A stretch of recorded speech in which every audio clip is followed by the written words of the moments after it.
સરકારની E20 પોલિસીએ વાહન ચાલકોને તો પહેલેથી જ પરેશાન કર્યા હતા, પરંતુ હવે પેટ્રોલ પંપ સંચાલકો પણ મેદાને આવ્યા છે। ઇથેનોલ મિક્સ પેટ્રોલના કારણે લાખો રૂપિયાનું નુકસાન થઈ રહ્યું છે અને ટાંકામાં કેમિકલ રિએક્શનથી પેટ્રોલ ઇથેનોલ અલગ પડી જવાની બૂમ ઉઠી છે। પેટ્રોલ પંપ સંચાલકોની મુખ્ય ફરિયાદ એ છે કે દરિયાઈ પટ્ટાના વિસ્તારોમાં હવામાનની અસર અને ભેજના કારણે પેટ્રોલના ટાંકામાં કેમિકલ પ્રક્રિયા થઈને પેટ્રોલ અને ઇથેનોલ અલગ થઈ જાય છે। ઇથેનોલની ઘનતા ઓછી હોવાથી તે ટાંકામાં તળિયે બેસી જાય છે, જેના કારણે ટાંકીના તળિયે બેઠેલું ઇથેનોલ બિનઉપયોગી બની જાય છે અને સંચાલકોને લાખો રૂપિયાનું નુકસાન ભોગવવું પડે છે। આ નુકસાન માત્ર સંચાલકો પૂરતું સીમિત નથી, પરંતુ વાહન ચાલકોને પણ નુકસાનની ફરિયાદો છે। સંચાલકોએ વાહન ચાલકો અને સંચાલકો બંનેને થતા નુકસાન અંગે સરકારમાં રજૂઆત કરી છે અને E20 પોલિસી હેઠળ 20% ઇથેનોલ મિશ્રણના નિયમમાં ફેરફાર કરવાની માંગ કરી છે। હાલમાં જે ઇથેનોલ બ્લેન્ડિંગ પેટ્રોલ જે આવે છે 20%, તેને લીધે કસ્ટમરોને ફરિયાદ બહુ આવવા માંડી છે, ખાસ કરીને ચોમાસાના ટાઈમમાં। ચોમાસામાં હવામાં ભેજનું પ્રમાણ વધારે હોય અને પાણી કોઈ સંજોગોમાં જો ટાંકીમાં લીકેજ થઈને જતું હોય તેને લીધે ઇથેનોલ છૂટું પડી જાય છે। એ ઇથેનોલ છૂટું પડી જાય છે અને નીચેની સક્શનને લીધે સીધું વ્હીકલને ટાંકીઓમાં જાય છે અને એને લીધે એન્જિનો ખરાબ થવાના ચાન્સીસ રહે છે। પેટ્રોલની અંદર 20% ઇથેનોલ જે મિક્સ કરવામાં આવે છે, એમાં ખાસ કરીને સાઉથ ગુજરાતમાં આપણે અહીંયા દરિયા કિનારે આપણે આવેલા છે, એને લઈને હવામાં ભેજ હોય ને તે ભેજ થોડો ઘણો બી ટાંકીમાં, વ્હીકલની ટાંકીમાં કે અમારી ટાંકીમાં બી જાય તો ઇથેનોલ હોય તેનું પાણીમાં રૂપાંતર થઈ જાય છે। હવે એને લઈને જ્યારે બી કસ્ટમર અમારે ત્યાંથી પંપ પરથી નોઝલથી ભરાય ત્યારે એનામાં જે પેટ્રોલ વાળું પાણીવાળું મિક્સ થયેલું પેટ્રોલ જાય એટલે એને તકલીફ થાય છે, એની વાહનોને બ્રેકડાઉન થઈ જાય અને એમણે મિકેનિક એટલે સ્ટાર્ટિંગ પ્રોબ્લેમ આવે છે ને એને મિકેનિકને ત્યાં લઈ જાય અને મિકેનિક ખોલે તો કે ભાઈ આ પેટ્રોલ એનાથી પાણી છે, એટલે કહેવાનો મતલબ એ લોકોને એવું લાગે છે કે પંપવાળા પાણી મિક્સ કરે છે, પણ હકીકતમાં પેટ્રોલ પંપવાળા પાણી મિક્સ કરતા નથી। અમે સરકારને 20% ઇથેનોલથી હુંડિયામણની બચત થાય છે એની સાથે અમે સંમત છીએ, અમને એમાં કોઈ પ્રોબ્લેમ નથી, પણ હકીકતમાં ચોમાસા દરમિયાન ખાસ કરીને સાઉથ ગુજરાતમાં કે અમે તો એવું કહીએ છીએ કે 20% ઇથેનોલ ચોમાસા દરમિયાન બંધ રાખવું જોઈએ, એ સિવાય 8 મહિના તમે એ કરો તો વાંધો નથી ને, અથવા તો કંપનીઓની પર એ રીતે કરીને કે ટાંકીની અંદર કે એમાં કોઈ પણ જાતનું પ્રાણી નહીં જાય એના માટેની એ લોકોએ વ્યવસ્થા કરવી જોઈએ।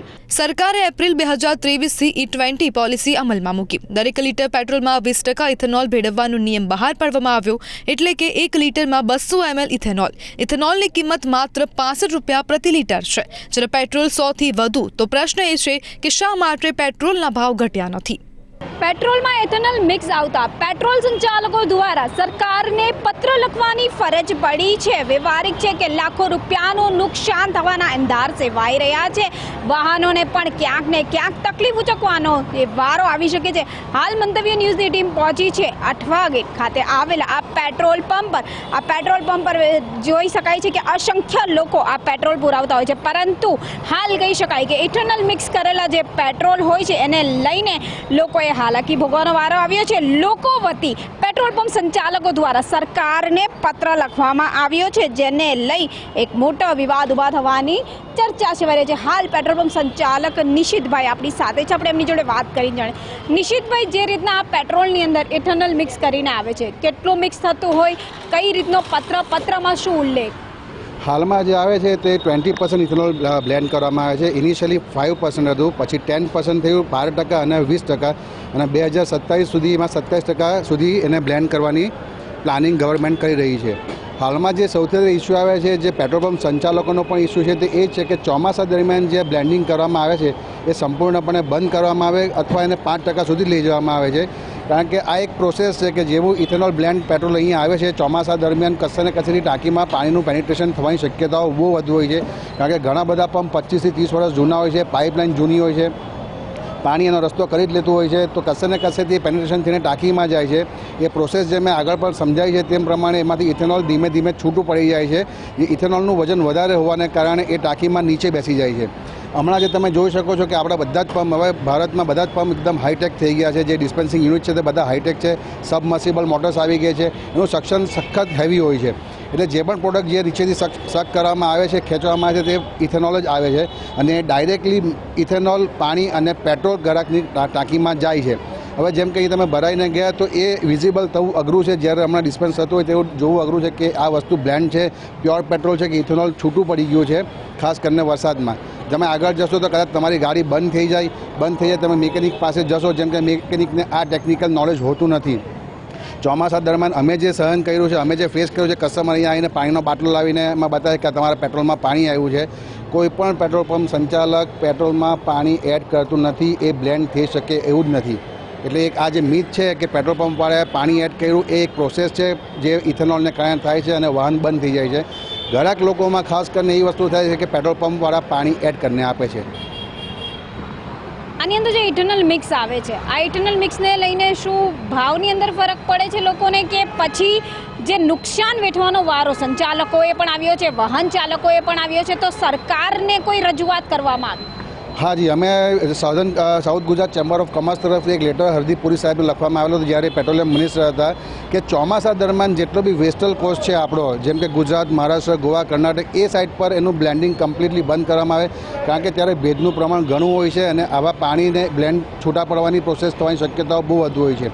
કસ્ટમરમાં જે પ્રોબ્લેમ આવે છે, જેમ કે આ તમે બેરલ જોઈ શકો છો, અહીંયા અમે રાખ્યા છે, તે કમ્પ્લીટલી છૂટા પડી ગયેલા ઇથેનોલવાળા છે, જેનું ડિસ્પોઝ કરવું અમારા માટે અશક્ય છે. એવી કોઈ ગાઈડલાઇન નથી કે જે ઇથેનોલ છૂટું પડી ગયું છે એને અમારે ક્યાં ડિસ્પોઝ કરવું.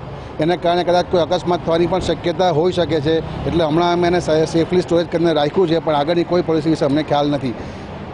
ઇથેનોલ બ્લેન્ડ કરવાથી હા કદાચ ભાવ ઘટવો જોઈએ, પણ હવે એ સરકારી મેટર છે, જેમાં વધારે હું કંઈ કહી શકું એમ છું નથી. એટલે આખો દામોદર અત્યારે સરકાર પર ટકેલો છે. વાહન ચાલકો વાહનની અંદર પેટ્રોલ તો પુરાવતા હોય છે, પણ ક્યાંક ને ક્યાંક લોકોના વાહનો બગડવાની ખુદ ફરિયાદો આ પેટ્રોલ પંપ સંચાલકોને જતી હોય છે. સ્પષ્ટ કહી શકાય છે કે ઇથેનોલ મિક્સ કરેલા પેટ્રોલના કારણે લાખો રૂપિયાનું નુકસાન થઈ રહ્યું છે. દરિયાઈ પટ્ટાના વિસ્તારોમાં પેટ્રોલના ટાંકામાં કેમિકલ પ્રક્રિયા થઈને પેટ્રોલ અને ઇથેનોલ અલગ થઈ જતું હોય છે. સરકારની E20 પોલિસી હેઠળ આખા દેશમાં વેચાતા પેટ્રોલમાં 20% ઇથેનોલ ભેળવવાનો જે નિયમ છે, એને લઈને ક્યાંક પેટ્રોલ સંચાલકોએ તકલીફ ઉચકવાનો વારો આવ્યો છે. તકલીફની સાથે લાખો રૂપિયાનું નુકસાન પણ વેઠવાનો વારો આવ્યો છે. ખુદ પેટ્રોલની અંદર ઇથેનોલ મિક્સ પાણી કઈ રીતે થાય છે તે પણ દર્શાવવામાં આવે છે. તો પેટ્રોલ સંચાલકે પણ જાતે જ સત્યતા તપાસવા માટે પ્રયોગ કર્યો હતો. તેમને શું પરિણામ મળ્યું આવો જોઈએ. આ ગઈકાલનો જ એક્સપેરિમેન્ટ કર્યો છે. એક મારા મિત્ર હતું, એમને ચેક કરવું હતું, જોવું હતું, એટલા માટે આ ગઈકાલે સગભોજ 1 વાગ્યાની આજુબાજુ મેં પેટ્રોલ લીધું હતું. કમ્પ્લીટલી આ બીકરમાં પ્યોર પેટ્રોલ હતું. એમાં થોડી માત્રામાં 10 થી 15 ml જેવું મેં પાણી એડ કરેલું હતું. એટલે ગઈકાલથી જે પ્રોસેસ થઈ છે, પેટ્રોલ ઉપર તરે છે. આજે ગઈકાલે મેં પાણી એડ કરવામાં આવ્યું તે હતું ને આ જે ગ્રે કલર દેખાય છે તે ઇથેનોલ છૂટું પડવાની પ્રક્રિયા સ્ટાર્ટ થઈ ચૂકી છે. લગભગ આ બસ 24 કલાક જેવી પ્રોસેસ થઈ છે. હજુ વધશે, જેમ જેમ ટાઈમ જશે તો આ પૂરેપૂરું આખું ગ્રે થઈ જશે અને ઇથેનોલ કમ્પ્લીટલી છૂટું પડી જશે. આ 1 મહિના પહેલાંની વસ્તુ છે કે તેમાં અમે પણ જોવો છો કે જેમ પેટ્રોલ ઉપર તરે છે, આમાં પણ પેટ્રોલ ઉપર તરે છે, કારણ કે હલકું હોય છે. આ પાણીનો ભાગ જે ઇથેનોલનો ભાગ છે નીચે કમ્પ્લીટલી દેખાય છે. આ ઇથેનોલ છૂટું પડી ગયું છે. ને આ જે છે તે જૂનમાં જ્યારે વરસાદ પડેલો હતો 3-4 દિવસ હેવી, આઈ થિંક એટલે 4-1 મહિના પહેલાંની આ પ્યોર ઇથેનોલ જે છૂટું પડી ગયું છે, જે અમારી પાસે બેરલમાં અહીંયા રાખ્યું છે સ્ટોરમાં સાઇડ પર, કારણ કે એમાંથી હવે એડ થઈ શકે એમ છે ની ટાંકીમાં. એટલે આ પ્યોર ઇથેનોલ છે. એટલે જે પ્રોસેસ તમને કહેવા માંગતો હતો કે જે પાણી એડ કરવાથી જે આ ફર્સ્ટ પ્રોસેસ છે ગઈકાલની, આ 1 મહિના પહેલાંની ને આ લગભગ 4 મહિના જૂની વસ્તુ છે, જે ઇથેનોલ છૂટું પડીને આ વસ્તુ થઈ જાય છે. આમ પેટ્રોલ અને ઇથેનોલ મિશ્રણનો વિવાદ હવે વધ્યો છે. સામાન્ય વાહન ચાલકો બાદ હવે પેટ્રોલ પંપ સંચાલકોને પણ લાખોનું નુકસાન થઈ રહ્યું છે અને તેમના દ્વારા સરકારને પત્ર લખવામાં આવ્યો છે. રાબિયા સાલે, મંતવ્ય ન્યૂઝ, સુરત.